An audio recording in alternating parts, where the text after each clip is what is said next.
This is Toledo Symphony Lab, a behind-the-scenes look at the world of classical music from WGTE Public Media and your Toledo Symphony. I'm Brad Cresswell, and joining me today in the studio are the Toledo Symphony's music director, Alain Trudel, TSO President and CEO Zach Vassar, and we also have Principal Second Violin and Artistic Administrator Merwin Sue. Now, we don't have a special guest today, so usually I have like a little theme music for them or a little fanfare. Yeah, instead I'm going to play this. See if you remember this, right? This is for you, Alain. This is your walk-up music, Yeah, your walk-up music. And the reason that we're doing a little salute to you, I mean, this whole season is about saluting you and your 5 years at the Toledo Symphony Orchestra. But today we're going to talk about the Jazz Orchestra, Toledo Jazz Orchestra. You are the artistic director, Alain, of the TJO, I guess I can say, TJO. Absolutely, yeah. You've got a concert tomorrow night, Thursday, November 17th at 8 o'clock p.m., the Great American Songbook. This is obviously not from the Great American Songbook. Music in the background. Anyway, let me bring that down. Yay! Okay. So that is your fanfare, Alain. Yeah. We're going to talk about this concert. There's also a concert happening on Saturday with the wonderful singer Ledisi, who's doing a tribute to Nina Simone. We'll talk about that a little bit later on in the program. For right now, we're going to talk about this concert that's happening tomorrow, the Great American Songbook. You know, that is a big subject. Why don't we start with, Alain, tell us about the Great American Songbook. What is the Great American Songbook? So a Canadian's going to tell you about the Great American Songbook. Wish me Why not? Okay. Here. I've got some music for you. Fat. Yeah. Very nice and fat and good sound. Yeah. Yeah. Okay, tell us, what is the Great American Songbook? Well, to my humble opinion, it's it's actually, I have an opinion from afar, being from another country. Yeah. As you see, it's like, you take the ensembles, like, for example, they're like songs, the leader, like you go to Europe, you say the Schubert, you take Schumann, they're the leader, and some of the folk songs and all that. And when you come to America, jazz, I mean, it's incredible because it's the American culture. It's not, other people join in, but it's not our culture. I mean, it's the American, it's an American, how could I say, an invention, but, it's something that is typically and very specifically with the uniqueness of it. When you talk about, how do you call the American, not uniqueness, but there's a name for that. Exceptionalism? Yes, exactly. Yes. American exceptionalism is actually the mix of how you can work as a group but be exceptional on your own also. Mm-hmm. And there's a lot of that in jazz. So because we talk about all the soloists in jazz, we also talk about the great big bands in jazz and the great songwriters. And also you put together all these incredible musicians and composers that came at the turn of the 20th century from Europe, a lot from Eastern Europe, and two wars. They came over, changed their name, worked in the Tin Pan Alley also at the beginning, first part of the century, and mixed all their culture. It's like they put their color on this American, culture. And all of this together, it's so rich. So for me, it's something that's absolutely amazing, as it has as much quality and as much value as the classical side of it. And some people might listen to it and say, Alain, you're out of your mind. No, it's absolutely true. I mean, you go from, of course, we think Gershwin, we think Cole Porter, and you and I had a little discussion off air, and I said, it's not the pop music. No, it's really the essence, like classical music of here. It's like we listen to Bartok and say such incredible melodies and all that. He said, well, he went around all the neighbor countries and all that, and he collected their folk songs.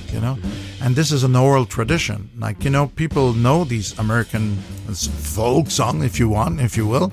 There's a countryside to it, but there's all of this is a big melting pot. So again, melting pot, exceptionalism. The work together, people from Europe bringing a little flavor to it, a little color to it. How more American can it be? Well, it's that's amazing. That's the Canadian opinion. Let's hear the American version of the story. Zach. Gosh, I don't know that I have anything to add to that. The truth is, I mean, jazz is just in our fiber, and there's something. I mean, it's wildly improvisational, but it's also it's complicated, but in a way that can be easily passed off to others within an ensemble, and I love that because. Whenever you see live jazz, it's not prescripted. That's not the word I meant to say. It's not prescribed. There we go. You end up having this moment of creativity in the moment, and you don't know where it's going to end up. And I love watching that because the chords are all there, the structure is there, but you can go off in wild fantasies. And then come all back together, and there's that feeling of coming back together that's just an explosion sometimes. And that feels really American in its own way. Yeah, absolutely. Well, that's what Alain was saying, basically. I mean, we're obviously in agreement on that. It's exceptional. I mean, it's this structure that we do together, we play the tune together, and then it's you, and then it's me. It's it's really amazing. Yeah. Now, let's say the American Songbook or the Great American Songbook, because, Do you have a copy of it? I didn't bring mine. Here's the thing. If you pretended it was sitting in front of you right now, which song is your go-to song from the Great American Songbook? Well, we have a bunch of go-to songs, but if you talk about the book, it's like the space, like the galaxy. It's ever expanding, right? So there's a new one coming in every day, because some of them are like classics, or some things that you keep, singing to yourself. Of course, a lot of them for us. I mean, I think Zach and I have similar tastes. That will be more jazz, will be more like things from the 40s, the 50s. For me, like one of my favorite ones is "I'll Be Seeing You." Mm-hmm. I love that one. That one gets me all the time. Yeah. And it also has the sentimentalism, which you have in the exceptionalism, the sentimentalism. Yeah. It basically, if it has more than 11 letters. Okay, the Alain Trudel rule. We've got the trombone mouthpiece named for you, and now we have a rule. Well, mine goes to 11. Yes. Well played. Your speaker, your amplifier. Do you remember the Ella Fitzgerald songbooks? I remember the album sets. I mean, they were records and records and records long, but it would just be one songwriter, and then you would go get the next songbook. So I mean, the Gershwin one was endless. I mean, it's like 80 songs. Yeah. Then you go to Harold Arlen, or you go to any of the other songbooks that she was recording, and I mean, you can't listen to any of those and say that they don't represent some element of jazz history. Yeah, totally. There are two more things we can add to this. Like, for example, if you go on the Blue Note collection of the American Songbook, like you have the 4 albums, then another 4 CDs. Well, for those who remember what CDs are. But there's a thing for jazz musicians, like what we share together. There's a thing that's called the Real Book. And in the Real Book, there's about 1,000 tunes. And they're just what we call lead sheets. So it's basically the tune with a bunch of chords, letters of the chords, like A major, F7, that kind of thing. Is that also like a fake book kind of thing? The fake book is actually, there's the fake book, there's the real book. One is as Charlie Parker tunes. And the fake book is because, you only have the lead sheet, right? So it's kind of it's a bit of a joke when you call it the fake book. It's because you have the structure, like what Zach was talking about. You have the structure, the chords, the melody, and we all agree on that. So we count it in. Like when we play, when we were playing at Lucille's, the first time I met the rhythm section of the jazz orchestra, because we're talking about the jazz orchestra, I have to remember. So because now we're just talking about the tunes, right? But the first time I met the rhythm section, before saying hello, just after saying hello, even without remembering our names, we were on stage and just counting off the first tune that we're going to play from the fake book, So you planned to actually perform. You didn't just like walk into a bar and say, "Hey, there's a rhythm section to the TJO." But the only thing we planned is I sent them a bunch of names. I said, "Okay, we'll do, I don't know, You'd Be So Nice, All the Things You Are, some samba, some this, and then we walk on stage. Are you A? Okay, we're doing C minor. Okay, good, go." you know. Do you ever like have to flip through the pages and figure out, find the piece that you're playing? I mean, doesn't that get a little messy sometimes? Well, at the beginning, yeah, but you have to have like your street cred. You're not supposed to look at the book too much, right? Oh, So okay. you have to know all those progressions, and they're built.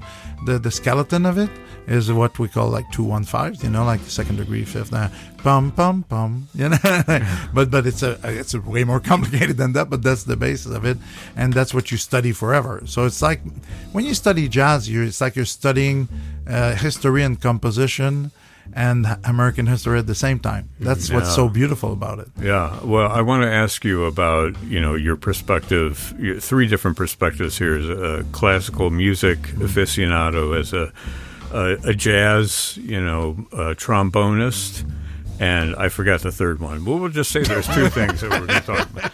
But before we get to that... that was the most important. Yeah. Merwin has been sitting there quietly playing on his phone. Merwin, you have a favorite... you know that you're on the podcast, right? The microphone is open. This is, I don't know, I think I have to say that my view of the Great American Songbook might want to eventually be cut out of this podcast, so be prepared. I actually think it's really interesting when we think about the history of jazz. There's this extraordinary legacy, and so much of it is rooted in the African American traditions. But when you think of the Great American Songbook, it's pretty darn white. Like, there's some great Duke Ellington, there's some Fats Waller's part of it. Yeah. But, I think this pairing of the Great American Songbook and Nina Simone is really intriguing for me, because I think it's really interesting for me because I think it makes us think about the way canon is created. Yeah. If you think about the idea of the Great American Songbook, that's a canon being created in real time. And I think it's really interesting to look at jazz history and the Great American Songbook, and they're of course incredibly intertwined, but there is a sense of canonization, and there is a sense of artists who were not necessarily able to find their place in the Great American Songbook, but are huge parts of jazz history. And Ledisi singing Nina, I think, really shines an interesting spotlight on those 2 things. Yeah, it is interesting, and what you're saying, I mean, could be said about almost any genre of music, especially classical music. Yes, but I think that, the kind of the idea of the creation of canon is something that we don't often get to see happening, in real time, and like in a way this is a canon that's been created within living memory, so to speak. Yeah. And so I actually find the juxtaposition of the 2 concerts really, really intriguing. And it's certainly, people in a classical music landscape can't necessarily throw stones in this sort of thing. I mean, but like I'm so intrigued to kind of like, kind of see these different slants on really kind of amazing figures in history. Well, let me bring it full circle, because if we're talking about Nina Simone, she also was trained as a classical pianist. I mean, that was where her beginning came from, and you hear the influence of classical music in her music as well. And there's this great video of her playing one of her songs. I can't remember what it is. In the middle, she launches into this Bach-like fugue on the piano. And then she comes back, for the next verse of her song. I mean, really a remarkable artistry. But there was somebody who was obviously rooted somewhat in the classical tradition, which carries all of this weight and all this baggage as well. And to see her as an artist of color sort of touching on that, being influenced by it. And it was something that she, pursued with great avidity, and really wanted to be able to pursue classical studies, but a lot of those doors were not open for Nina Simone. And so I think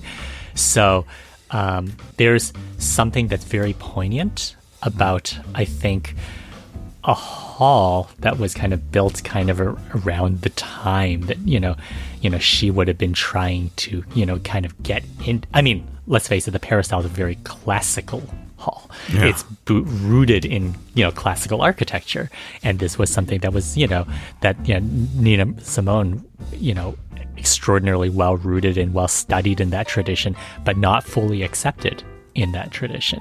And I think there's something very poignant about Ledisi singing Nina in the Peristyle to me. That there's it's something that, you know, there's a bittersweetness about that I think we talk about so many American legacies, and this is one of them.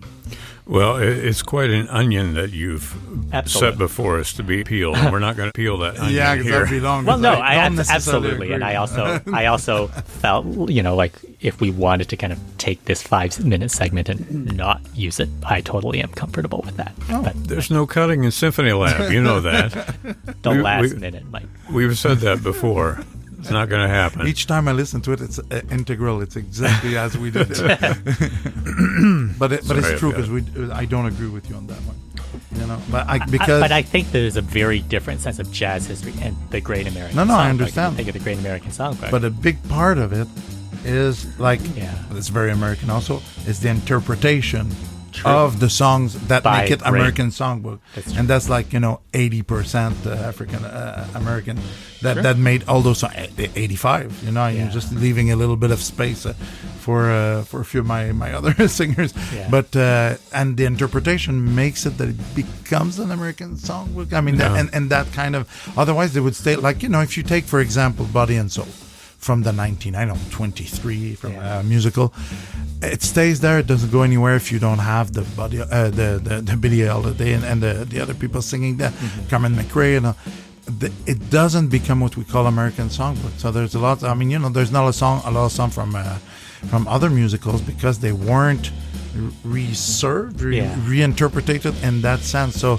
I think there's as important, and also that's also very American. It's not necessarily what you're doing, but how you're doing it. You know, anyway, but of course your point is extremely valid. But it's not mine. It is also really interesting in that, you know, I did approach it very much from a classical sense, where you think exactly. Yeah. so much of the composers, and when you think about the legacy of classical music, the composers come up first more than the performers. And with jazz, you're bridging a legacy where and in a lot of popular music nowadays, the songwriter is almost, you know, is less important than the performer for sure. Like, so I think it's really interesting that Well, if I say Lover Man, you're going to see Billie Holiday. Nobody will be able to say the composer, right? It's going to be like, Good so point. no, but Who is the that's composer? The point. I can't remember. but that's a good point. I'm not better than anyone else, but Yeah. I'm, you know, so it's if that you is a take good point. if you take Duke out of the equation, it's hard to see that. If it's all right, then you say, oh, Ella Fitzgerald, yeah, it's all right by me, Yeah. you know, that kind of thing. Yeah. So it's really iconic interpretation that builds this. It's an oral tradition, right? It's more of an oral tradition. It's very, very different than classical music in that sense, you know.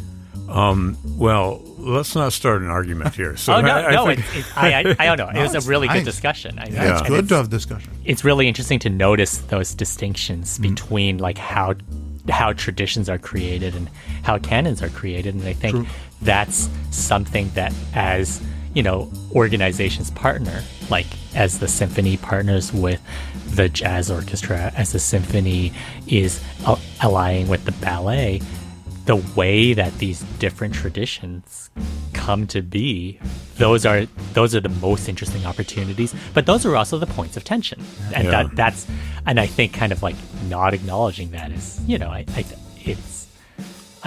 it's interesting to acknowledge them, and I think it's interesting it's to very healthy. delve It's deeper. very healthy also. Well, I mean, and that's you know, part of the purpose of this program is to shine a light on those connections. Yeah. Definitely food for thought. I think we should go to my quiz now because,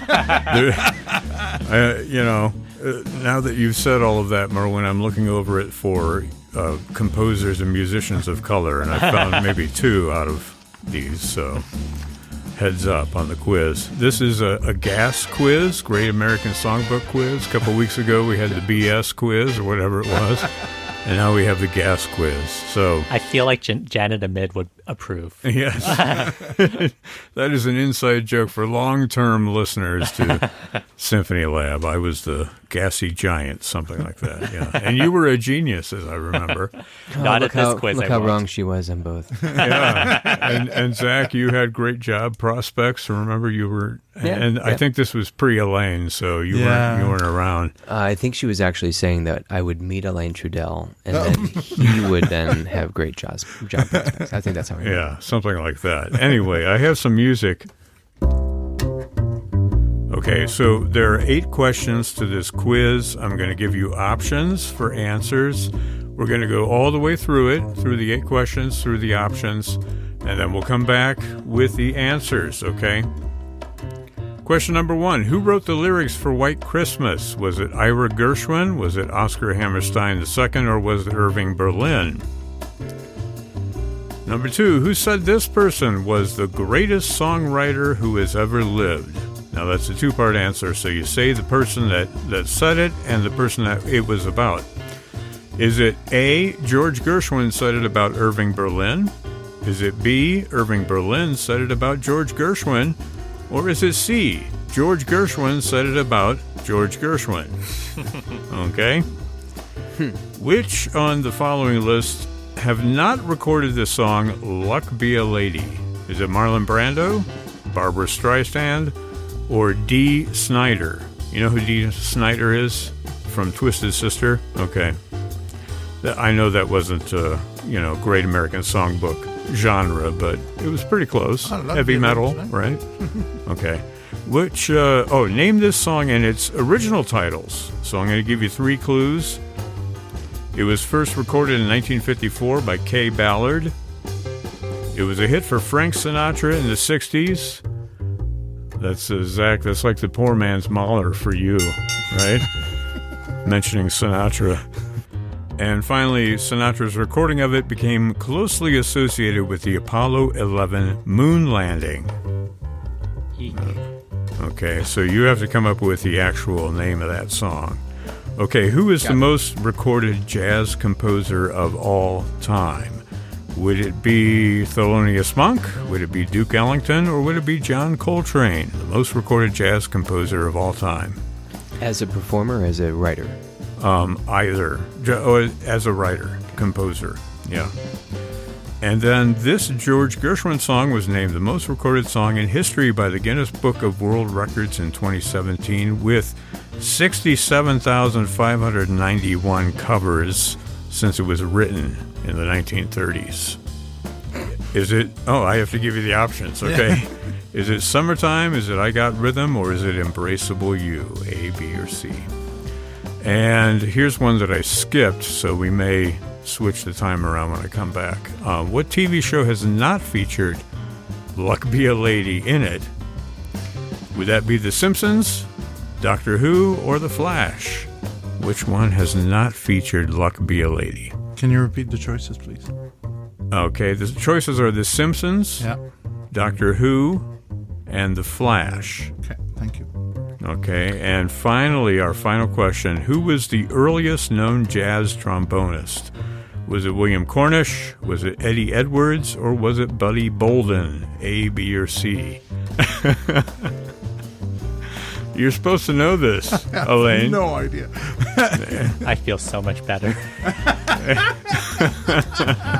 That's what the internet is for, right? I thought you like a tricky Joe Sam or something like that. Yeah. Wow, okay, that you're going all the way back. I'm not that tricky, right? Okay.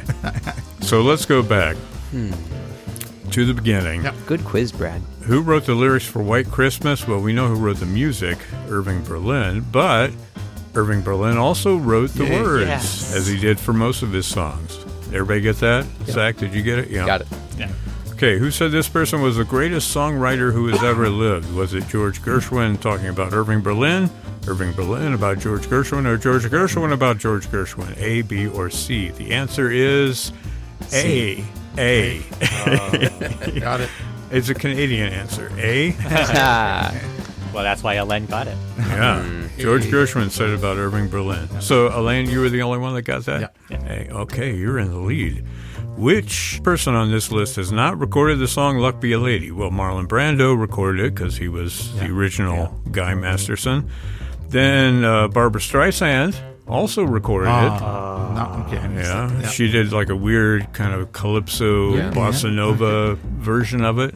And Dee Snider has actually also recorded it as a duet. So the answer is all of the above, all of them. You are tricky. Yeah, Dee Snider from the heavy metal band Twisted Sister, he did it as a duet with Clay Aiken on one of his albums called Dee Does Broadway in 2012. I know we're all going to rush out and grab that album right away. I just downloaded it. Yeah, Dee Does Broadway. By the end of the podcast, we'll have it. Now we're going to skip around. What TV show has not featured Luck Be a Lady in it? In The Simpsons, Homer sings Luke Be a Jedi instead of Luck Be a Lady. But you can imagine how that went. In Doctor Who, Christopher Eccleston actually sings a verse of it in one of the episodes. And the answer is The Flash, because there was an episode entitled Luck Be a Lady, but they didn't sing the song. So the answer there is The Flash. Did anybody choose The Flash? No. Okay, Alain is still in the lead. Name this song in its original title, first recorded by Kay Ballard, a Frank Sinatra hit, closely associated with the Apollo 11 moon landing. What do you say, Zach? Fly me to the moon. That's right. Everybody get that? Yeah. Nope. Wow. So Alain is totally in the lead. Merwin, you're falling behind, Merwin. All right. This wasn't a great Canadian songbook quiz. I know. I'm going to do a quiz where all the answers are A. Okay. Just let me. a lot of Gordon Lightfoot and Marie. It'll be great. Marie. Now that's a name I haven't heard in a long time. She's a songbird. Yeah.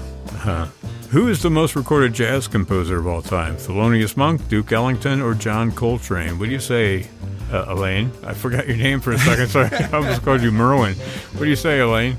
Well, the thing is that it should be Duke Ellington, and I felt it was a trick question. I think it's Duke Ellington. But I still went with Duke Ellington. I put down Duke Ellington. I still went with Duke Ellington. Duke Ellington is correct. Okay, good. Most recorded jazz composer of all time was Duke Ellington. I almost went like, it's a trick question because around midnight maybe it's yeah. No. Well, number 2 is Thelonious Monk. No, yeah, you have to stick with Duke. Okay, this George Gershwin song is the most recorded song in history, named by the Guinness Book of World Records as that. 67,591 covers since it was first written in the 1930s. Summertime, I Got Rhythm, or Embraceable You. Who voted for A, Summertime? All three of you? You're right. It's Summertime. It's had that many covers. I can't believe how many thousands of versions have been recorded of that song. That's crazy. Okay. Well, the living is easy. Yeah, so they say. Last question is, who was the earliest known jazz trombonist? Was it William Cornish, Eddie Edwards, or Buddy Bolden? This is a trombone question, Alain, so you gotta, even if you're guessing, it's gotta be correct. It is B. You're right. Yes, Eddie Edwards. And I put all on the 18. Yeah, you put all your chips on that, yeah. Excellent. I have to say, Alain, you are the quiz winner today. Congratulations to you. The answer was actually C, but you just said that because you wanted Alain to do that. Right? Yeah. No, C, what's his name? I had no idea about those three trombone Yeah. and I'm going to go and check all of them out. Well, Buddy Bolden had his own band, but he was a trumpeter, right? And he worked with William Cornish, who was a trombonist, but he wasn't the first, well-known jazz trombonist. And he also, don't forget, raised game hens. Yes. That's Borden, isn't it? Oh, that's milk. They raise cows. No editing. This is I'm going to add that to my soundboard just as a reminder. No editing. So Eddie Edwards was also with the original Dixieland Jazz Band, so he stretches all the way back to that. Anyway, Alain, you are the winner of the quiz, so you can no longer say that Merwin wins every quiz. But I dedicate my win to Merwin. I mean, he's inspired me. I like to thank my parent, my agent, and Merwin too. Yeah. That was the shortest acceptance speech ever. I'm impressed. I was starting to hear the music. Here, we'll get some music to play out. I'll start. Put it after. Okay, go ahead. Well, I'd like to thank my parents. I'd like to thank my agent, Merwin Sue, and I played it out.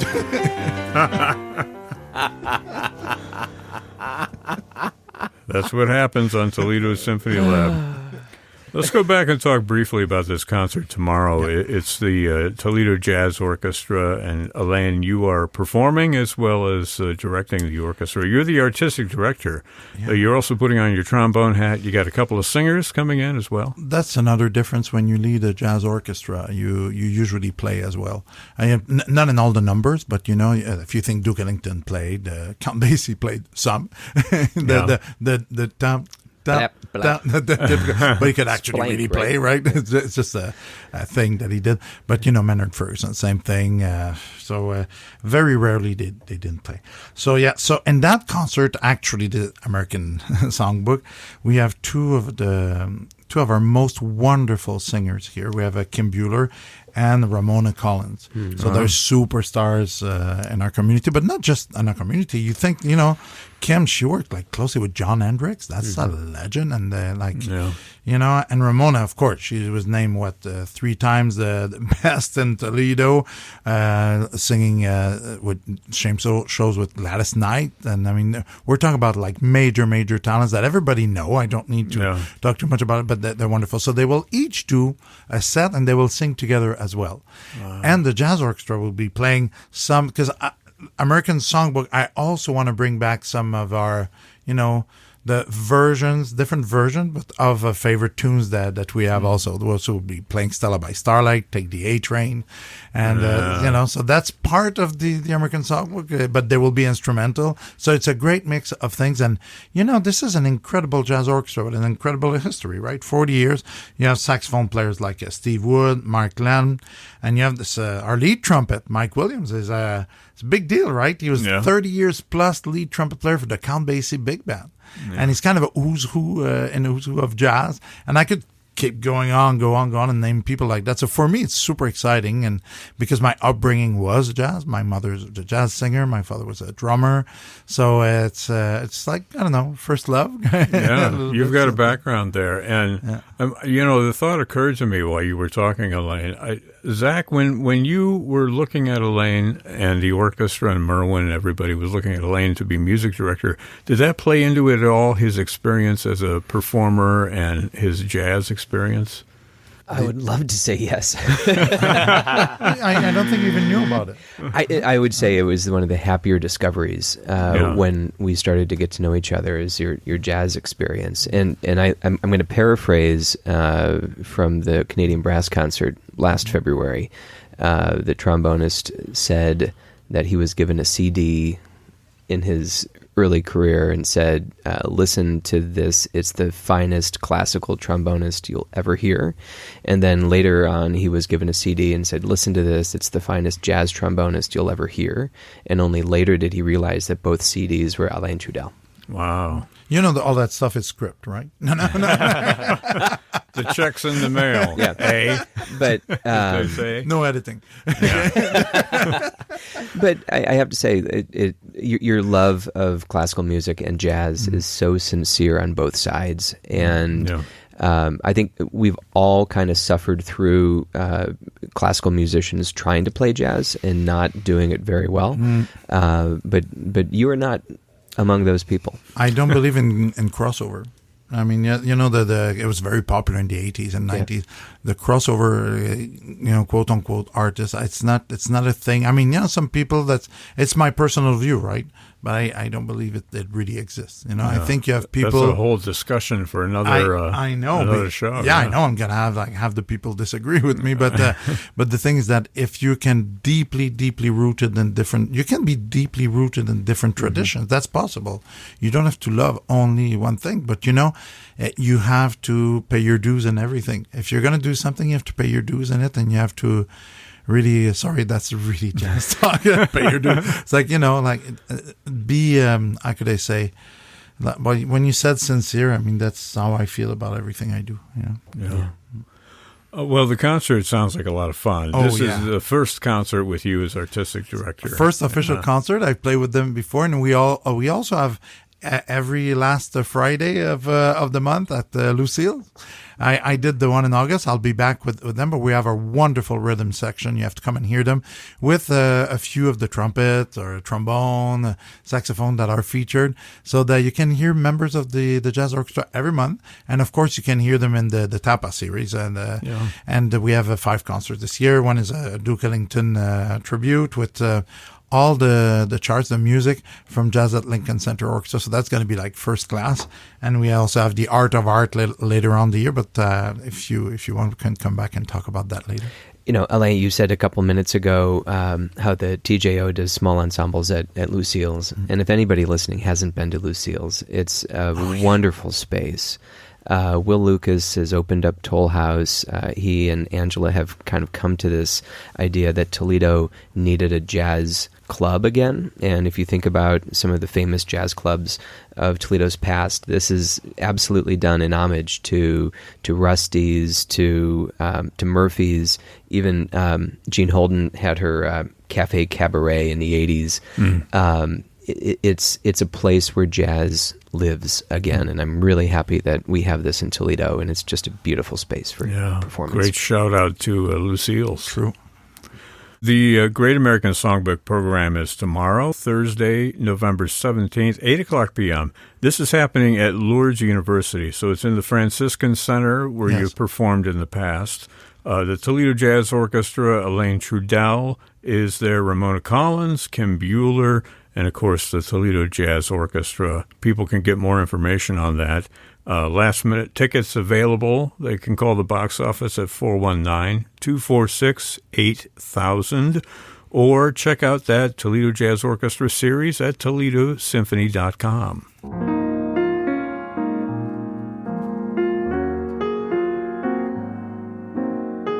This program is a production of WGTE Public Media in collaboration with our sponsor, the Toledo Symphony. You can download episodes of our podcast by going to our website at wgte.org/lab. You can also subscribe to us through your podcast app of choice, including Apple, Google, and Spotify podcasts.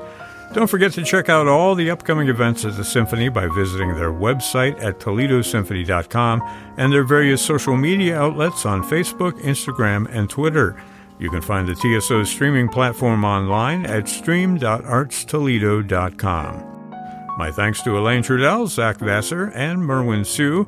I'm Brad Cresswell. This has been Toledo Symphony Lab from FM 91.